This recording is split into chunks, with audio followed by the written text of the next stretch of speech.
fragrance Q&A. I was tagged by Beauty Meow. Thank you very much for tagging me. And I am going to answer the first question. How many fragrances do I own? I've just had a count up of all my full bottles and they are 66, and I'm not including a few that have been relegated to room fresheners. Next question, how do I store and organise my frags? Well, I have these ones here which are downstairs, and I swap these around a lot and they're on display, and I pick during the week which ones of those I fancy wearing. And then also I'm going to take you somewhere else. And we're back. This is my decant store. So these are all my main decants in this lovely little cabinet that's in my bedroom. But I've also got a chest of drawers, a bit messy down there, but in those drawers there's some random samples. Finally, these are all my full bottles. I'm a bad girl, they're all out on display. There is a danger they might get ruined, but I like to see them. Often I'll push them back, if it's quite sunny, I'll push them back into the shelf so the sun doesn't hit them. But yeah, this is how I store them. This is in the spare room. So there's loads of boxes up there, but obviously not all the boxes. They just get chucked wherever. Okay, what's next? Next question.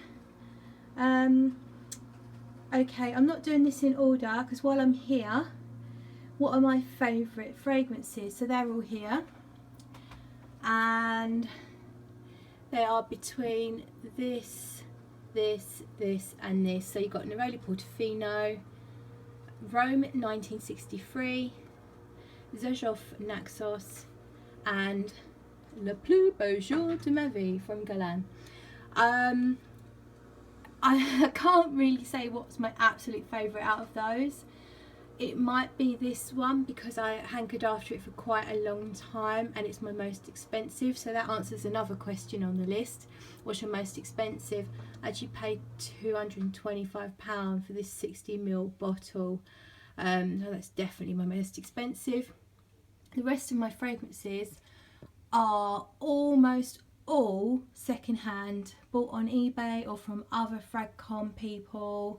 Apart from Tobacco Rose, I bought brand new. Oh, and Nectar des Îles I paid full price for, and the cheapies, a lot of the cheapies. But apart from that, the expensive stuff, the Galans, yeah, and pretty much everything there I get second-hand. That's the only way I can afford to buy so many.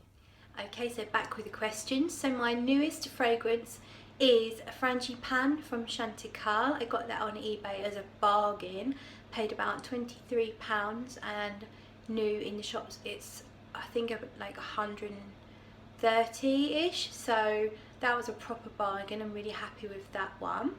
Other questions. What's my most dramatic fragrance buying experience? I don't have a dramatic one, unfortunately, or maybe fortunately, but I do have a nice one, so let's go there instead. Let's talk about my first ever niche boutique purchase. I went exploring Croatia and I was in Zagreb and just happened across a perfumery called Tops Perfumery in the main city, and it was my first ever go in a proper perfume shop, and I'd only very recently got into fragrances, so I'd only ever really seen what's online. I think I might have been to London and checked out Harrods and stuff, but that was it. So I go into this little shop and there's this lovely guy there.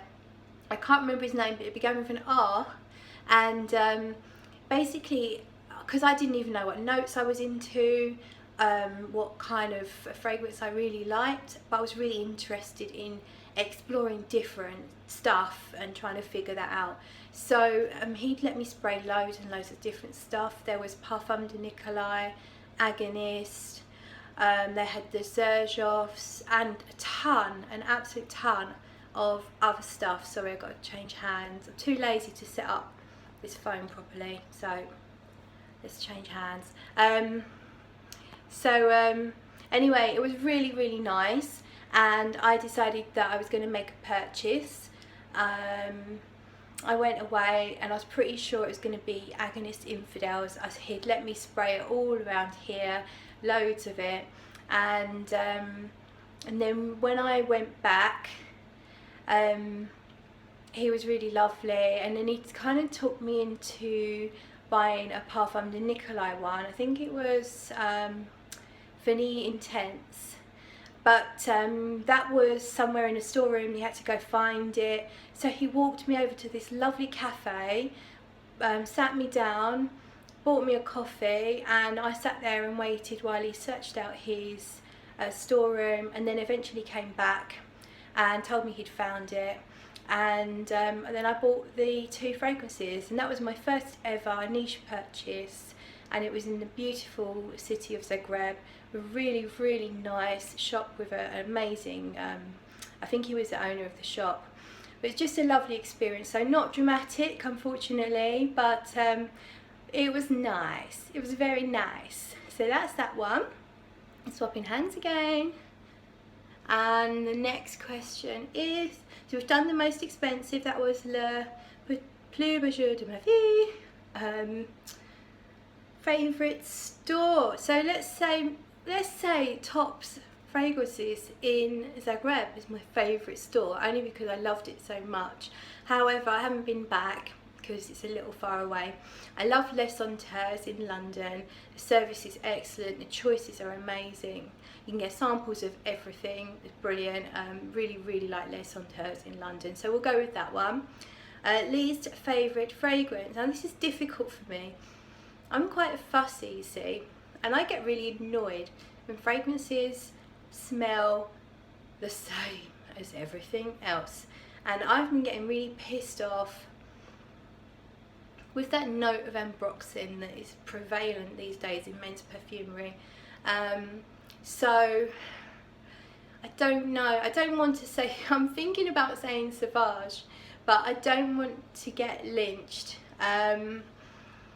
If I think about the fragrance that's most disgusted me, then I would have to say it's a Monotheme, which is Marks and Spencer's brand in the UK, and it's called Rose Oud.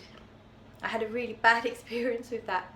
Before I found out that I don't like oud, I went into Marks and Spencer's and tried loads of fragrances, and I knew that oud was an expensive ingredient and it was the thing of the moment. This was a few years ago.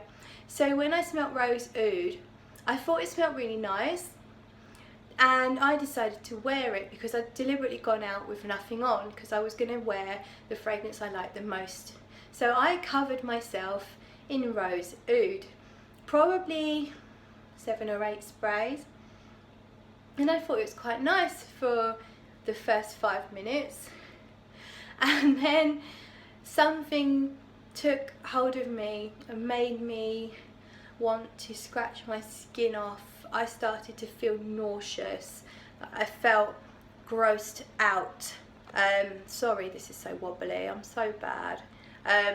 I felt utterly grossed out, and I was wandering around Canterbury High Street, it's a city centre, desperately seeking wet wipes, and I bought some wet wipes, and I was stood in the middle of the high street scrubbing at my neck. That is how disgusting I found the fragrance, and we all know that when a fragrance disgusts you and it's on your skin, you cannot get that fucker off. You can't. It would not come off for love nor money. So I spent the rest of the day feeling sick, and I went home and scrubbed it off in the bath, and actually uploaded a YouTube video that I recorded in the bath telling the whole world how much I fucking hated Rose Oud. And I can't bear oud, unfortunately, anymore. I can't. I just can't. So yeah, that wasn't so good. Let's see what else, what other questions we got. What's my next purchase? Haha! Well, I actually made that purchase today online, and it's called Pomelo Paradis from Atelier Colognes, and I'm buying a 200ml bottle, but I am splitting it, so I'm only keeping 50ml. Pomelo Paradis, have gone through a sample and I absolutely loved it. Really fresh and zingy and juicy and sweet in the opening, but it's the dry down that got me. It's musky and kind of sexy, so I'm excited to get hold of that. What else? Last question, I think. Let's make sure there's nothing I'm missing. Yeah, that's it. Last question. What is my dream perfume? So, excuse me, I've got a cold. My dream perfume, I've written the notes down. It changes slightly, but basically I'm always on the hunt for the perfect beach fragrance.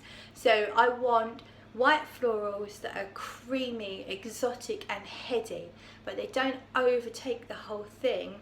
They blend in beautifully with the smell of suntan lotion on bodies that have been baking in the sun, and maybe these bodies are now leaning on the bar, and perhaps you can smell mojitos, and you can certainly still smell the hot sand, but there's also a clean musk, and that's coming from the clean clothes of the cleaner people in the bar. And I feel like there should be a distant fire and maybe just a little bit of something earthy and maybe tree-like, but just a little bit. So basically I'm looking for a sexy beach fragrance, not too sexy. I don't want BO in there, I don't need cumin, but something just a little bit more than a sweet suntan lotion fragrance. There's a couple out there that come close to being perfect. Tom Ford Soleil Blanc and En Voyage Nectar des Îles are pretty damn close. So yeah, that would be my favourite, like my ultimate perfume. Maybe one day I can treat myself to a bespoke perfume and it would be something like that. So thanks very much for tagging me, Beauty Meow. And I'm going to tag a couple of people. So I would love, sorry the light's gone weird on me, I would love for Lanier Smith, Sense Memory, I would love you to do this if you would be so kind and grace us with what will, I'm sure, be very entertaining stories. And Ness, Vava Couture, you would totally crack me up, I know it. You're a naughty little motherfucker, and I have a feeling you would make me laugh with this one. So you are tagged, and of course, as everyone else is doing, the whole world is tagged. So yeah, this is a fun one. It all started with Manny, so what I'm going to do is link the videos that Manny did as well as Beauty Meow into the thingy-majig on the bottom of the What's a Doojit, and you can check those out too. I'll catch you all later.